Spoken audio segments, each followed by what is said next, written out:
इसमें कोई इंसान केस कर दे, तरमीम इसमें कोई। अस्सलामु अलैकुम व रहमतुल्लाहि व बरकातुहू। एक बहुत अहम मसला शब बरात के मौके पर कि शब बरात के दिन इज्तिमाई तौर पर कब्रिस्तान जाना सही है या नहीं, या इसी तरह वो शख्स जो कब्रिस्तान शब बरात के दिन नहीं गया तो क्या उसको मलामत करना सही है या नहीं, और अगर कोई शख्स कब्रिस्तान नहीं गया शब बरात के दिन तो क्या उसका इस तरह करना सही है या नहीं। देखिए, इस बारे में सबसे बड़ी अहम बात यह है कि अल्लाह के रसूल अलैहिस्सलातु वस्सलाम एक मरतबा जन्नतुल बकी में तशरीफ़ ले गए और मुर्दों के लिए दुआ इस्तग़फ़ार किया।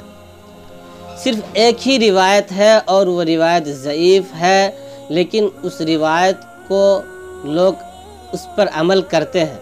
लेकिन इज्तिमाई तौर पर कब्रिस्तान जाना ना हज़रात सहाबा से, ना औलिया किराम से, ना बुज़ुर्गान दीन से साबित है।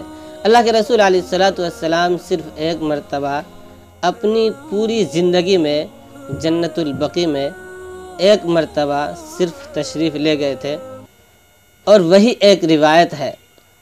अगर कोई शख्स शब बरात के दिन कब्रिस्तान जाता है और अपने मुर्दों के लिए दुआ इस्तग़फ़ार करता है तो बहुत अच्छी बात है, करनी चाहिए। लेकिन अगर कोई शख्स नहीं जाता है तो उस पर मलामत नहीं करनी चाहिए और उसे कोसना नहीं चाहिए कि तुम्हारा शब बरात नहीं होगा कि तुमने अपने मुर्दों को दुआ इस्तग़फ़ार भी नहीं किया। इसी तरह वो शख्स जो कब्रिस्तान नहीं गया तो उसका कब्रिस्तान ना जाना बेहतर है, इसलिए कि कब्रिस्तान जाना शब बरात के दिन सुन्नत नहीं है।